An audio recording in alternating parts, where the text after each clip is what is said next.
Coming up on First at 5, calls for a ceasefire in Gaza hit the steps of Gainesville City Hall. We'll hear from the group that's pushing local leaders to act. Plus, Alachua County Public Schools are working overtime to make sure their neediest students don't go hungry over the holiday break. And a major offensive weapon is leaving the Gator football team. Why Trevor Etienne says it's time to move on. First at 5 starts right now. First at 5. From the University of Florida's College of Journalism and Communications, you're watching WUFT News. Organizers for Jewish Voice for Peace attended today's Gainesville City Commission meeting to ask local leaders for a ceasefire in the war between Israel and Hamas. This is First at 5 from WUFT News. I'm Jacob Sedesse. And I'm Natasha Holt.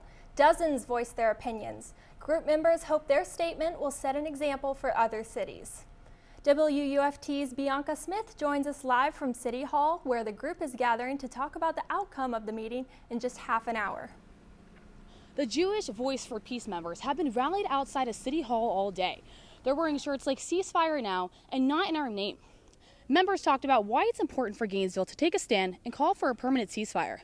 During the meeting, a number of diverse speakers shared their thoughts with city leaders. One young woman said that as a lifelong resident, she would be ashamed if Gainesville does not pass a permanent ceasefire. Some said that this isn't about religion, it's about violence. Others told leaders that they don't approve of their tax dollars being used for what they said is a genocide. The Jewish Voice for Peace says that this is the responsibility of the city commissioners. Now, within the next half hour, they are going to be holding a press conference to discuss the results of today's meeting. Ever since the war began back in October, organizations across the U.S. have been asking their city leaders to call for a ceasefire. Reporting live in Gainesville, Bianca Smith, WUFT News. Yeah, and as Bianca said, these protesters have been out all day, spreading a message they can sum up in just one word. Protesters with Jewish Voice for Peace gathered outside City Hall earlier preparing their public comments, and their efforts are paying off. In the last 20 minutes, the organization told me they were able to bring forth a resolution for a ceasefire to the Gainesville City Commission. They say they mourn the lives of both Israeli and Palestinian people lost due to the violence. I heard from one woman who is a dual citizen of the U.S. and Israel who says she's terrified by the actions of Israeli government officials. Netanyahu is not anymore an occupier who just denies two-state solution, but he is becoming a fascist. She says she hopes President Biden will be able to stand up to him, and the protesters say having Gainesville join the list of cities calling for a ceasefire will put pressure on the president. A child is in custody in Marion County accused of falsely reporting a mass shooting. Deputies arrested an 11-year-old Wednesday. They say the child called the sheriff's office Tuesday morning about a live shooter on the campus of Horizon Academy in Marion Oaks. Investigators arrived on the scene, locked down the school, and say there was no active shooter. Charges include falsely reporting a mass shooting, disrupting a school function, and misusing 911, among other charges. Well, as we head into winter break, addressing food disparity is top of mind for Alachua County school officials. WUFT's Eva Garcia is here to tell us about efforts to bring relief to families. Eva? Food for Kids reports approximately 1 in 5 children in Alachua County suffer from food insecurity, causing many families to ask the pressing question, where will our next meal come from? I got to speak with those involved at Food for Kids to get more information about what the organization is doing to ensure children don't go home hungry. Free and reduced lunch can be a saving grace to the thousands of children who deal with chronic hunger at home. Kelly Costomo, so people just kind of get what they can. Supervisor of Volunteers and Partners with Alachua County Public Schools, says with winter break coming up, the excitement of no school quickly turns into the dread of starvation. The winter break is 17 days, and we have a lot of kids who are served by the free and reduced lunch program, or who also depend on school for their breakfast and lunch every day. So 17 days feels like a long time, to be away from school and to be away from those regular meals. Executive Director at Food for Kids, Margot Dacona, says the organization partners with Alachua County Public Schools every year in order to continue to feed students. We've seen families struggling to make ends meet. Our program is, we hope, taking the burden off some of these families of having to make really difficult decisions about, am I going to buy groceries this week, or am I going to pay my rent, my utilities, that that outstanding bill. From the trucks to the family's tables, dinner just in time for the holidays. We really need the community support now more than ever, as we're seeing the need for our services continue to rise. Since the need is great, ACPS and Food for Kids hopes people will join in the effort to ensure kids are fed and well. This holiday season, ACPS and Food for Kids will be packing over 1,000 food boxes. The drive aims at feeding all of the families that suffer from food insecurity. Reporting live from the studio, Eva Garcia, WUFT News. Yeah, thank you, Eva. A man is dead in Bradford County after his car careened into a ditch. Florida Highway Patrol troopers say the 58-year-old was headed north on Highway 301 just before 2:30 this morning. The driver crossed the median and crashed into a ditch on the right shoulder facing north. The cause of the crash is still under investigation. And deputies in Marion County are searching for a woman they say stole a package from the victim's front porch. Video from the woman's Ring doorbell captured the theft from a home on Northeast 33rd. In the video, you can see the suspect pick up the package, put it in her jacket, and take off. The victim says she was waiting for the package to arrive. When she checked her camera, she realized that the woman ran off with her delivery. If you recognize this person, you're asked to call the Marion County Sheriff's Office. Yeah, Natasha, staying in Marion County, Ocala police officers are on the hunt for a pair of suspects they say stole $3,000 worth of sunglasses. Department officials posted the surveillance pictures you can see here to Facebook showing a man and woman. Officers say the two were seen grabbing merchandise from Sunglass Hut in the Paddock Mall. Ocala police urge anyone who thinks they know the identity of these people to call the department. And the frost has melted and warmer temperatures are settling in. Let's get right over to UF forecaster Ben Gancarz-Davies with more on how long the warmer weather is going to stick around. That's right, Natasha. It is going to be warming up the next couple of days, but right now we are still in a little bit of chilly weather. It's around the mid-60s in McIntosh. Just before sunset, you can see the sky is quite cloudy, which might be covering up a little of that. We don't have any rain coming in this evening, just some cloud coverage, so you shouldn't have to worry about getting wet. Our temperatures for the evening right now are just about those mid-60s, pretty much across the board, a little bit cooler near the coast in St. Aug, 63 in St. Aug. But as we look at our hour by hour for the evening, it's going to be cooling down just a little bit from these mid-50s to those upper 40s as we move into those early morning hours. Coming up for the rest of the week, we're going to expect those cold mornings to continue with a big warm-up, and I'll let you know about how wet the weekend's going to be after the break. Back to the desk. Marion County residents will soon have an opportunity to share their thoughts on improvements to I-75. Florida Department of Transportation officials are holding a series of public meetings on December 11th, 13th, and 14th. FDOT officials say they hope to improve the stretch of highway from State Road 44 in Sumter County to State Road 326 in Marion County. The meetings are set to take place at the Marion County Public Library headquarters on Silver Springs Boulevard. Yeah, a Brevard County dog is back with his owners after being missing for nearly a year, Natasha. How the dog ended up in our area and the technology it took to bring him back. We're back after the break. You're watching WUFT-TV News. A Brevard County family has received an early Christmas present, being reunited with their dog who'd been missing for 8 months. Nala was discovered when she was taken from a Marion County man when he was arrested. When Animal Control scanned her microchip, they found she belonged to a family in Palm Bay, Florida. Marion County Animal Services worked with her owners and arranged for her to be delivered back to her home 150 miles south. MCAS mitigation specialist Carrie Hunyadi says this story is a perfect example of why microchipping pets is so important.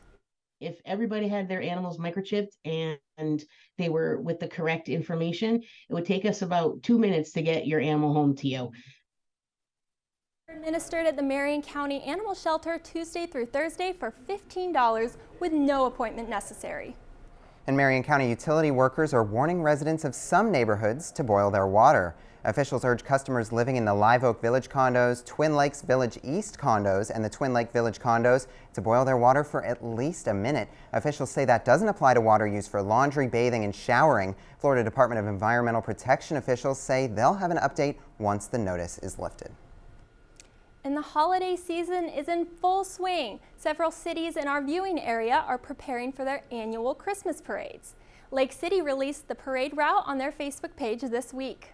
Lake City Rotary Club's Christmas parade is set for Saturday, December 9th. Starting at 6 p.m., the parade will travel east on Northwest Washington Street and end at the Farmers Furniture parking lot on Main Boulevard. City leaders say roads will close as the parade approaches and reopen as it passes. And you can expect a slew of road closures and detours in downtown Ocala this Saturday. The city's Christmas parade will start at 5:30 p.m. Roads from Southeast 25th Avenue from East Fort King Street to Southeast 14th Street will be shut down. City officials are urging neighbors not to put out chairs ahead of the parade to prevent them from interfering with the vehicle and pedestrian traffic. You can see a map of the parade route and road closures on the City of Ocala's Facebook page. Yeah, as you can hear, there's been a lot of holiday events on the radar lately, but, you know, with the weather being so up and down, are there going to be any storms on the radar? Well, the weather is going to continue to be up and down, Jacob. We do have a cold front coming in this weekend that's going to bring with it some wet weather. I'll time that out for you after the break. You're watching WUFT-TV News. We are currently looking at sunset right behind the Ben Hill Griffin Stadium. Temperatures in those mid-60s, but probably going to drop in just a little bit after that sun sets. Looking at our evening planner for the evening, you can see those temperatures in the mid-50s dropping to those upper 40s. So not too drastically different, but definitely something to keep in mind if you're going out this evening. Our lows for the night will be in those upper 40s as well. A little bit warmer near the coast, 54 in St. Aug, but fairly consistent across the board. Looking into our Friday hour by hour, highs are just about 70, a little bit above, dipping a little lower as we get into the evening into those lower 60s. Moving into our lows for Saturday morning, a little bit warmer than we have been seeing the past couple of days with those lows in those upper 50s, just about 60 degrees, but nothing too much to worry about. As you're planning out your weekend, you can expect highs in the upper 70s for Saturday, getting a little warmer throughout the day, continuing that pattern we've been seeing. But Sunday, we have a cold front coming through, bringing with it a bit of wet weather. So you'll have that temperatures going a bit higher as we saw on Saturday, but that rainy weather coming in. As we look at this cold front coming in the morning, you can see it's making its way towards us, but it won't really be in our region until that afternoon, early evening. And it's bringing with it those cold temperatures. Luckily, by the later part of the evening, it should be moving out. Looking at our 7-day outlook, you can see that warm climb those first couple of days until Sunday when we have that cold front coming in, and a 20-degree drop. That is quite significant. You're going to be wanting to bring out your winter clothes. Looking at the rest of the week, you can see fairly consistent temperatures in those mid-60s, lows right around 50 degrees. Thanks, man. Coming up in sports, all roads have led to this moment. 3 local high school football programs find themselves on the brink of glory. The Hawthorne Hornets will kick things off in Tallahassee today. We'll be previewing their state championship clash against the Madison County Cowboys up next in sports. You're watching WUFT-TV News. Welcome to sports. I'm Rafael de los Santos. You might have heard of crocodile tears, but there is nothing fake about the Gator tears that come with this one. Bad news for all who consider themselves orange and blue faithful. Florida Gators running back Trevor Etienne has officially entered the transfer portal. Etienne announced he'll transfer after 2 seasons, leaving the Gators without their top playmaker and one of the SEC elite offensive talents. The decision is a major blow to Napier's offense after the Gators' 5-7 campaign left their coach with an 11-14 record and on the hot seat approaching the 3rd year of a 7-year, $51.8 million deal. The 5'9", 205-pound sophomore was amid his best stretch of football at UF, averaging 115.3 yards from scrimmage and scoring 6 times during the previous 3 games against Arkansas, LSU, and Missouri. Etienne rushed for a career-high 172 yards during the Gators' biggest win of 2023, a 29-16 victory September 16th against Tennessee. While sharing the workload with junior Montrell Johnson Jr., Etienne scored a team-high 9 touchdowns. Etienne is the latest and most high-profile Florida Gator to enter the portal. On Wednesday, top pass rusher Princely Manuelin announced plans to seek another school, joining fellow defensive lineman Chris McLennan and Will Norman, as well as sophomore starting receiver Caleb Douglas in entering the portal soon after it happened on Monday.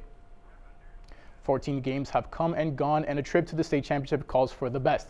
14 victories later, the Bradford Tornadoes have answered that call with perfection. Bradford will round out tomorrow's Friday Night Lights. They will play in the 2S State Championship following their 1-point victory over Pensacola Catholic. The Tornadoes will go toe-to-toe with Cocoa, the #1 team in 2S's Region 3. That kickoff is set for 8 p.m. Hawthorne will kick off an action-packed North Central Florida football 2-day slate tonight. They will be followed by the Trinity Catholic Celtics, who will take the field tomorrow against the Cardinal Mooney Cougars at 10 a.m. Do not let the Celtics' 6-7 record fool you. Led by former Florida Gators quarterback John Brantley, the Celtics had one of the toughest roads to the chip. Gainesville High School and PK Yonge were the only two teams on the Celtics schedule with losing records.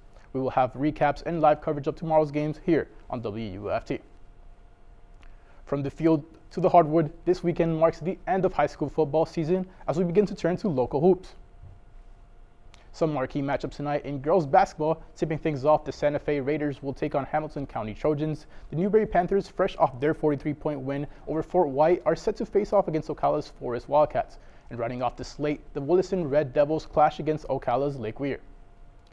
Back to high school football in the state of Florida as it comes to a close this weekend. After a long season, the state championships are finally here. Hawthorne is one of 3 teams in the area set for the final round and is about to take the big stage. The Hornets have cruised through the Class 1R playoffs as they have done for the past 2 years.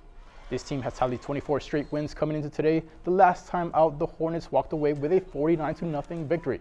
But coming into tonight, head coach Cornelius Ingram says the key to the game is discipline and consistency on the defensive side of the ball. And of course, enjoy the moment. You know, just relax, try not to think about it so much. Throughout this entire season, we always just focus on telling the guys to, you know, focus in and have fun at the end of the day, and I think we've been able to do that. We had the chance to join this team yesterday at their school's pep rally. They are loose and ready to get on the field. The last time the Hawthorne Hornets lost, kickoff for this state championship rematch is set for 8 p.m. One last note, if you're missing Gators football, make sure to tune in Thursday night in NFL for a matchup featuring former Gators Keanu Neal and the Steelers from the Steelers and Trent Brown from the Patriots. Yeah, thanks, Rafael. It sounds like Trevor Etienne could be in that kind of situation soon too as well. Pretty much. We would love for him to leave the SEC and not play the Gators. All right, well, finally from us, this is actually our last day as a crew all together. As you know, the UF semester is wrapping up, and with that, WUFT's First at 5 does for the semester as well. So Natasha, it has been such an honor anchoring with you. I got a chance to anchor with you, Rafael, as well. I mean, this has been such a fun crew, and Ben, not to leave you hanging, but this is actually his first day, and you'll be seeing him a little bit more as well. So, I mean, it's just been a really great semester overall. It's been so much fun co-anchoring with you this semester, and we've had such a great time. Yeah, I mean, I guess for one last look at the weather, I mean, not for you, you got a little bit ahead of you, but Ben?